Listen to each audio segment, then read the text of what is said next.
Yawards, Uncle, oh. Hanggang ngayon, nakatutoy pa, oh. Ayan, maing gabi, mga Uncle o mga Ante. Ayan. Welcome na po sa ating panghuling oras, no? Pangatlong oras na po sa ating programang Totoy na Love. Yawards, oh. At syempre, sa mga gising pa sa mga ganitong oras, okay yan, no? Yung mga nagmamaneho ngayon, no? Yung mga nag-aaral. Tamang-tama yan, mga kabisyo.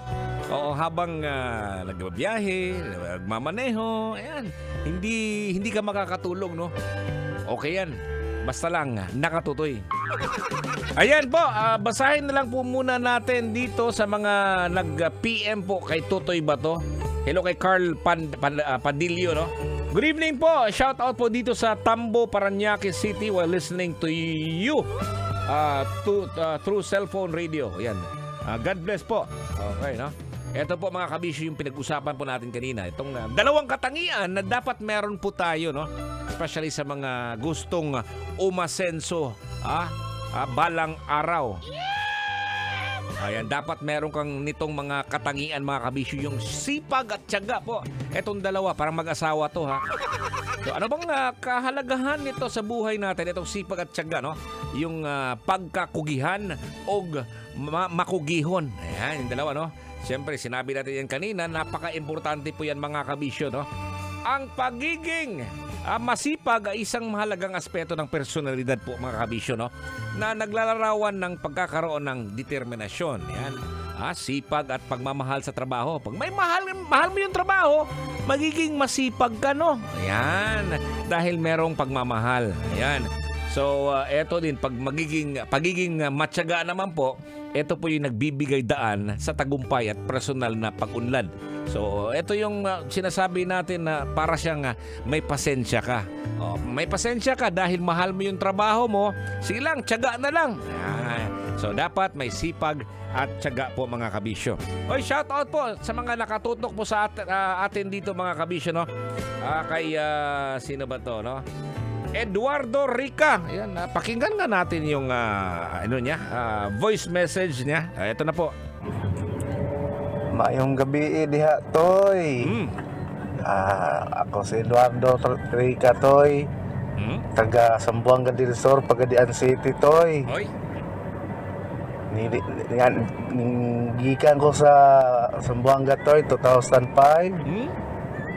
Tapos nag-construction, nagbindo, nag-taxi driver, ug 5 ka tuig, Toy.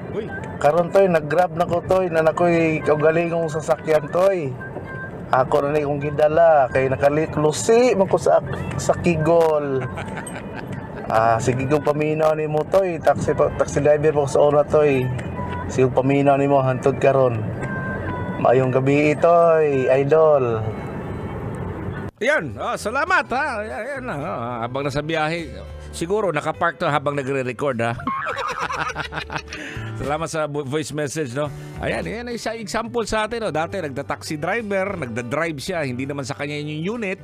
So, nung nakapag-ipon-ipon na, ayan, dahil nga may sipag at tiyaga siya, ayun, nagkaroon na siya ng bagong sasakyan, no? Nag-grab na siya. Yawards, oh! Talagang yawards yan. Saludo po tayo sa mga ganun po, mga kabisyo.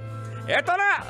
Ito yung isa sa mga dahilan kung bakit nagtatrabaho dito karamihan, no? Sa tingin mo po, ano kaya ang mga dahilan kung bakit umalis sa probinsya at pinili manirahan sa malaking syudad tulad ng Metro Manila? Dapat baon mo yung yung hindi baon, ha, iba yung baon, eh.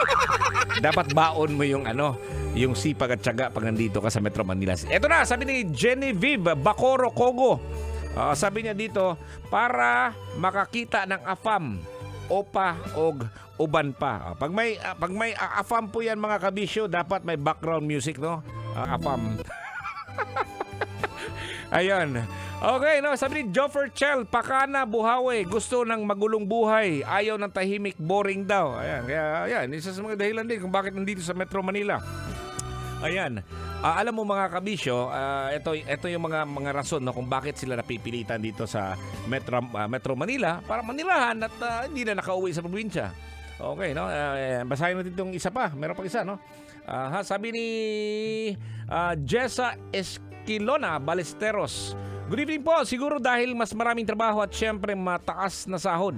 Suma total po, nagbabaka sakaling guminhawa ang buhay sa syudad. Shout out po from Candaba, Pampanga, from Jessa.